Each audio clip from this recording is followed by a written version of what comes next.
What if Anakin brought Palpatine before the Jedi Council alive? Let's start the story when Palpatine reveals the truth of his identity to Anakin. Skywalker couldn't believe it. His childhood mentor, the father figure in his life, has secretly been a Sith Lord this entire time. He has promised him the power to save Padme through the dark side. However, Anakin knows better. His entire life, through his training as a Jedi, he's been taught that the Sith are liars and manipulators, and he knows that's exactly what Palpatine is doing here. If there is a power to save Padme, the Sith definitely do not have it.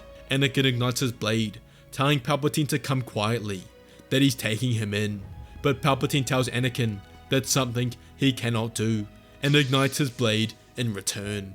Anakin rushes forward, going to disarm, but Palpatine parries and sends his own attacks. The Force shook the room as Palpatine unleashed a storm of Sith lightning, wanting to render Anakin unable to fight but still alive. However, Anakin pushed through it with raw fury, each step burning the ground beneath him. Palpatine was surprised by Anakin's strength and doubled down, attempting to send Anakin flying back, but this was his mistake. Anakin charged forward and grabbed the hold of Palpatine's wrist to stop the lightning. He pulled Palpatine's hands to the side and sent his elbow right at his face. He sent it crashing right into Palpatine's jaw, and the Sith Lord fell to the ground, unconscious. Anakin stands over Palpatine, triumphant, but realizes what he's done. He's Sidious, the Sith Lord the Jedi have been looking for, but more importantly, he's the Chancellor of the Republic, and what Anakin has done is technically illegal. If anyone from the Senate Police or Coruscant Guard come in, Anakin will be arrested and Palpatine will escape. He has to move fast.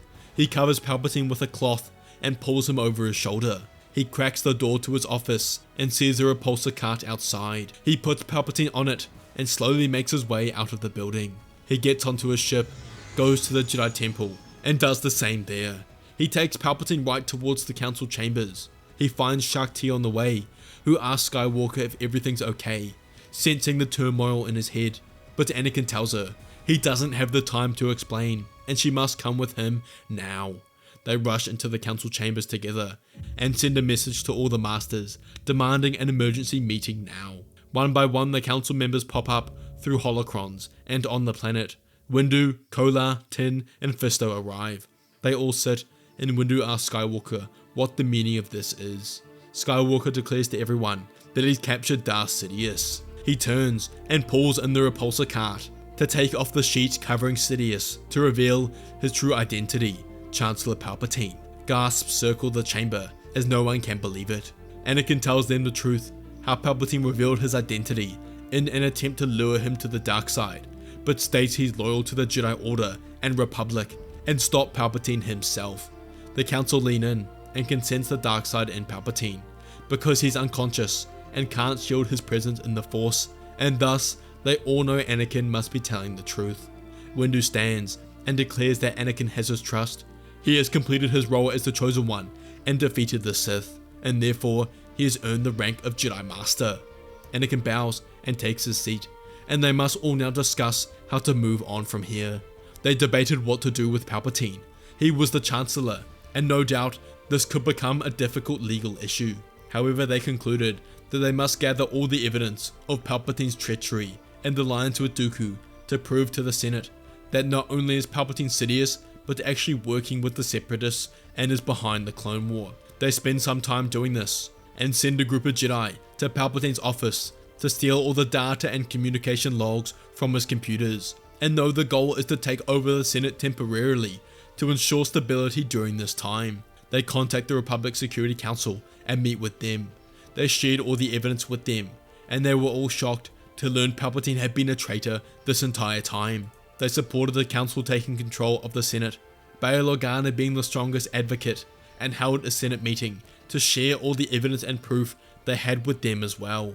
This was largely accepted in the Senate. There was some obvious pushback by the stark Palpatine supporters and those in the bureaucrats working with him. However, the majority were in favour of the Jedi after learning Palpatine was behind the war with Dooku, and Palpatine is to be transferred to the Republic's prison. However, shortly after, Palpatine had been captured. One of his loyalists, Saint Pistage, contacted a regular bounty hunter client. There was only one in the galaxy who could help them now: Cad Bane. He offered him a strong bounty of 10 million credits, but Bane argued up to 30, and the target of his assignment was to free Chancellor Palpatine. He accepted, and he got to work. He contacted his co-workers in the business, Fennec Shan and Aurora Singh, offering them 5 million credits each, who accepted and would collaborate on the job. They come up with a short plan and traveled to Coruscant, knowing time was not on their side. Palpatine's transfer was scheduled the next day. He was accompanied by a legion of clones, as well as 8 Jedi Knights and Masters. This was the most important prison transfer in their history, and they couldn't mess it up. It's only an 8-minute ride, and they were all on high alert. They took off, and were only 2 minutes on the way, until it all went wrong. Kenobi turned to Plo Koon, and told the Master he has a bad feeling about this. But they were close, they only had 6 minutes left. But it began not with a bang, but with silence. Ahead of them, a massive public fuel transfer freighter suddenly went dark. Its running lights died, and engines cut out. It was a dead weight, drifting directly into the convoy's path. Evasive action, the clone commander barked, as the speeder bike swerved, as the prison transport's engine screamed, as the pilot slammed on the brakes, bringing the ship to a halt. They were boxed in. The stalled freighter, blocking the main route, and the sudden stop caused a chain reaction, creating a tangled web of civilian speeders behind and around them. The Jedi became on edge as they all reached out with the Force. Fisto asked if an accident had taken place, but Sisi said this was all too convenient. They are under attack. From the surface of the planet, a crimson speeder shot up like a blaster bolt. It was Cad Bane's custom-built Xandu Blood. It didn't attack the convoy, but landed on the roof. "Breach!" yelled the clones as the Jedi ignited their blades in response. Inside the hold, the Jedi looked up as the screech of cutting torches began. A circle of the roof glowed orange and then fell inward with a deafening crash. Through the hole, silhouetted against the Coruscant skyline, stood Cad Bane with 2 blasters already in his hand. Before a single Jedi could leap, the side door of the transport was blown inwards by an explosive charge. This was Fennec Shan's entry. She provided the diversion, laying down a blistering hail of precise sniper fire from her rifle. The whole became engulfed in combat. Sisi Tin and 2 knights lunged forward for Bane, but he didn't engage and dropped a sonic detonator, and a wave of concussive force threw the Jedi back, disorientating them and shattering the interior lights, plunging the hold into emergency lighting. Fisto turned to face Fennec, defending her bullets, as outside the LAAT tried to shoot down Bane's ship. It maneuvered into the right position, as Aurora Singh shot a single armor-piercing shot that sheared off one of its wings as the gunship spun out of control, crashing into the stalled fuel fighter in a fireball that lit up the skyline. "Now!" Bane yelled over his comlink as his personal speeder activated. Base and Palpatine was ripped from the floor of the transport and yanked up through the hole in the roof. Bane had activated his short-range tractor beam after it locked onto Palpatine's cage. Obi-Wan, who had been fighting his way through the chaos, made a desperate forced leap, his fingers barely brushing the bottom of the ascending cage. On the roof, Bane stood over the cage now, secured to his ship, as the engines roared, and it detached, dropped its nose above like a stone into the labyrinth lower levels of Coruscant. Fennec Shan and Aurora Singh fired a grapnel lines at the ship and swung away to secure Palpatine alongside Bane. In less than 60 seconds, it was over. The convoy was in shambles, a gunship destroyed, and the most important prisoner in the galaxy was gone, leaving the Jedi with nothing. The hunt was now on. Palpatine's escape was reported to the Jedi Council, who were furious, asking how they possibly could have let this happen. But Kenobi detailed how the attack was highly coordinated, involving 3 of the top bounty hunters in the galaxy. They knew they couldn't let Palpatine escape, as this provided the opportunity for Palpatine to rise again, and no doubt the Sith would have a backup plan. They sent out a planetary-wide call. Coruscant was to be locked down. No ship would leave until Palpatine was found. Jedi would call back to the planet, and a planetary-wide search was conducted, with a large sum bounty for any information that leads to the capture of the former Chancellor Palpatine. Meanwhile, the bounty hunters take Palpatine to his old base in the industrial region. They crack him free from his metal cage, and the Sith Lord congratulates them for a job well done, that the money is already being wired to them from his private accounts. They leave, and Palpatine basks in his freedom. He goes over to his comm station and connects it to the clones around Coruscant. This was his backup plan. He had organized the inhibitor chips to be placed inside the brains of every clone commander to be able to execute Order 66 before the war had started, and he encoded deep within it that even if he wasn't Chancellor, he could still do it, so that the clones would recognize Order 66 from himself, Darth Sidious. He had won. He goes to execute the order. However, his comm station doesn't seem to be working. It's not connecting with any clone commanders around the galaxy. That can't be right. He goes to check his backup, but that also isn't working. And little did Palpatine know, this is because the Jedi Council and Republic Security Council had taken action. They had executed Order 70, the contingency order that forced all clones to discard their communication devices only on Coruscant, through fears of how Palpatine could still manipulate the clones after he escaped his imprisonment. And they were right to do so. Palpatine then tried to send communication off-world. However, the blockade of the planet not only stopped ships, but all communication. He was completely trapped, and the Sith Lord didn't know what to do. He was furious. His plans had been completely foiled by Anakin Skywalker, the one who was supposed to join him. He can no longer escape, and no doubt will be caught leaving the planet. He reaches out with the Force. He has to go back to his fundamentals to look for an answer. He needs the dark side, and Palpatine decides the answer to his problem will be in his revenge against the one who took everything from him, Anakin Skywalker. The Jedi Council meet to update each other on the search for Palpatine. They meditate in the Force, trying to search for the one dark side presence on the planet, but to no avail. They try to put themselves in Palpatine's shoes, wondering where the Sith Lord would be hiding, what he would be thinking, and how he would escape. Mundi had the idea that he's probably staying on the lower levels of Coruscant to stay hidden, but Plo Koon rebuts, stating that increases his chance he'll be caught, as the citizens down there will do anything for a financial reward. But Anakin's tone of thought is different. Palpatine is a Sith, and no doubt his first course of action will be revenge. He will go back to his fundamental nature, as Anakin's eyes go wide, realizing Palpatine will want revenge on him. But more importantly, Palpatine knows about Padme, and right now she's alone and vulnerable. He realizes he has to go get her as soon as possible, and he excuses himself from the council meetings and rushes home to find her. He exceeds the speed limit as he flies through the atmosphere. He's only 5 minutes away, and he reaches out with the Force, but he can't sense anything in his home. Is the Force hiding something from him? He lands and rushes up to his apartment, but he bursts through the front door to see Padme there, but she's not alone. Palpatine is right beside her. Anakin's eyes go wide in shock. He was right. Palpatine has come for revenge. Padme stood frozen, with Palpatine's skeletal hand resting on her, and beside her temple was the faint cackling of Sith lightning.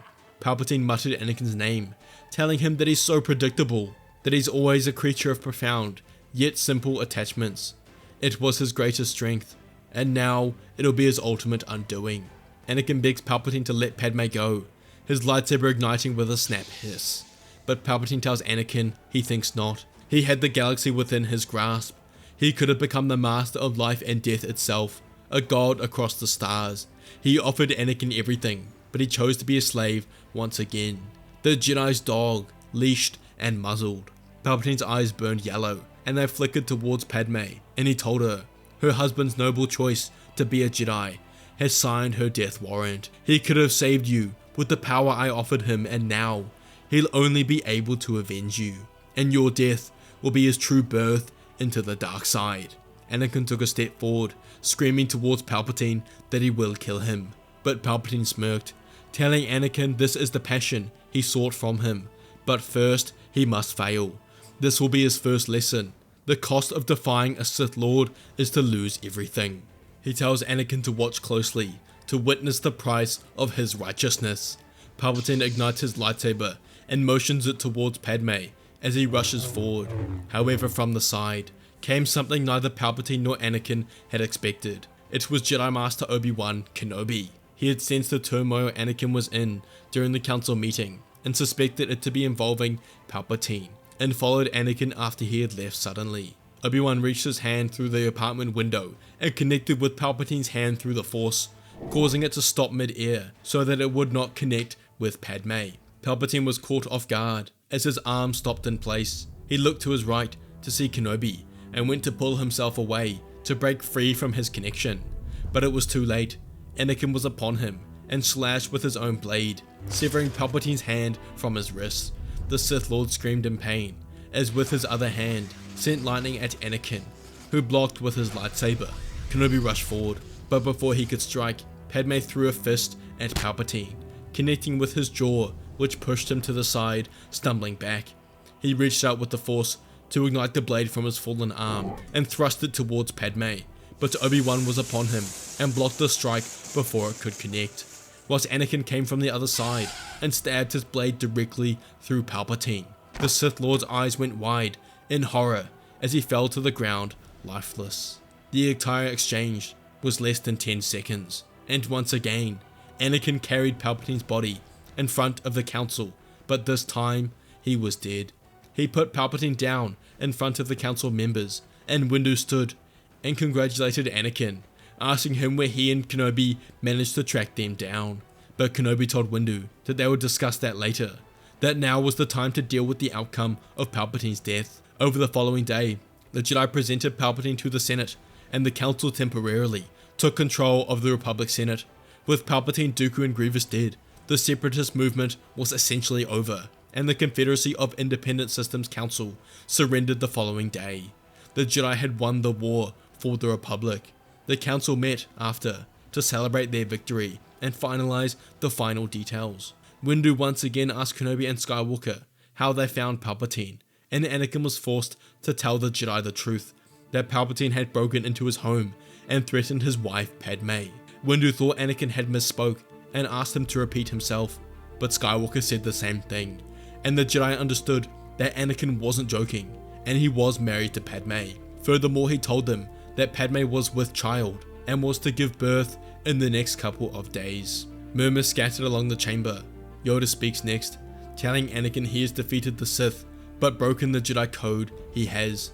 But Windu interrupts, saying he's done something that must be punished. However, Yoda tells Anakin that he has fulfilled his duty as the Chosen One and saved the Jedi Order, and the Council will debate on what will be done with him breaking the code. This takes 24 hours, and during this time, the moment of truth came.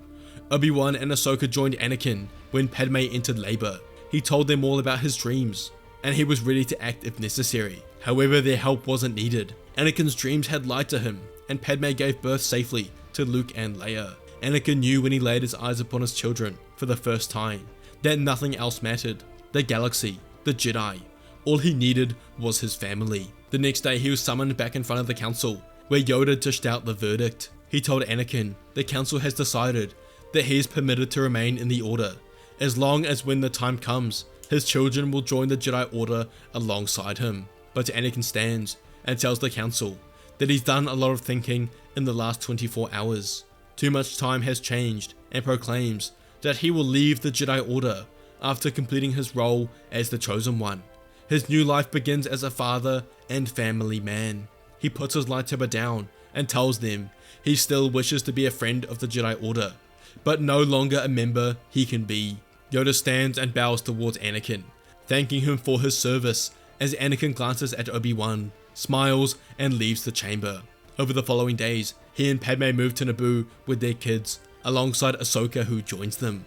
They move into the lake house and spend the next couple of days setting up the babies' rooms alongside the Naberi family. Padme put the babies to bed, and she, Anakin, and Ahsoka sit together in the living room. As Ahsoka asks Anakin what's next, he pauses and thinks for a moment until he tells them both, with time, his family will become the true guardians of peace and righteousness in the galaxy when they start their new order of Force users. Thanks for watching, everyone. Just a reminder to check out our Christmas sale over at Fantasy Sabers for insane discounts on the best sabers on the market. Let me know what you thought of the video in the comments, and I'll see you all next time.